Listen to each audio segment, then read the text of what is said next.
Right. Yeah. Okay. Hello. Edward here. I've not done one of these vlogs before, but I've decided to today because of something you may have seen in the news, in the local paper, about this young person who's decided to adopt the persona of Batman. I'm not happy about it. I'm not happy about it at all. Because you can't. I think in this country we've got a long established system of crime, justice, and of of rights, and the way that things are. And I think that that's gone back to Magna Carta, and for someone to come in not trained, not tested, not qualified in any way, and start to try and assert himself all over this town is really beyond the pale. It's not acceptable, and it's not the kind of thing that we should put up with as a civilised nation. As I say, the police, they have tests, they have difficult things they have to go through. Before they're allowed to dispense justice, they have to prove that they are the kind of people capable. And this man, all he does is put on a costume. Now, I appreciate that this country is obsessed with celebrity and with glamour and all of these things, but that isn't enough reason to circumvent every kind of moral principle we have. What qualifies this man to do the job of Batman? What qualifies him? Where's he proved that?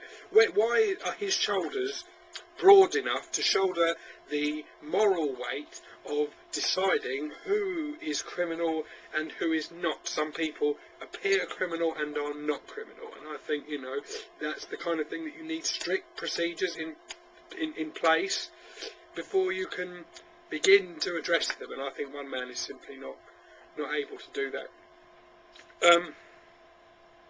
Like I say, he's been in the local paper, a lot of celebrity, a lot of interest. He's put videos on YouTube. Those have got a lot of hits. Now, of course, we've all put videos on YouTube. I've put several. I do kind of not with myself. As I say, this is the first time I've gone online myself. But I put little riddles up and things, and I've never received much in the way of interest. But I think still it takes more effort to do a riddle than to put on a costume and run about committing nonsense. Yeah. So I suppose what I'd say to Batman is, if you're so clever, if you're so able, if you're so morally justified, why don't you try and do one of my riddles? See if you can. I bet you can't, because they're not easy, and you don't look like the kind of person who would be able to handle them. If you could do that, I might look at you again. But I don't think you will. I don't think you're bothered. I think you're like the local paper. I sent them a letter. Didn't see that in print. And I think you're all the same. You're not be interested. Not be interested one bit. It's not right. It's not right.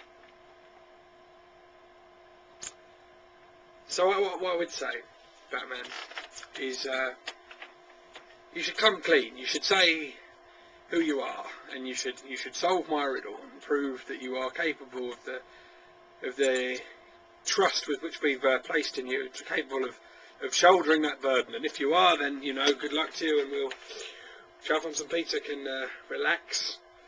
But if you're not, and if you're too coward to come out and say who you are, then I would say to the rest of Chalfont St, I would say, rise up, Chalfont St. Stop being slave to Now magazine. Yeah, stop watching Celebrity Big Brother, and come into the streets and have a word with this Batman fella, and you tell him he ain't welcome here. He ain't welcome in our town. And if he wants to be welcome in our town, he's going to have to talk to me. Us. He's going to have to talk to us.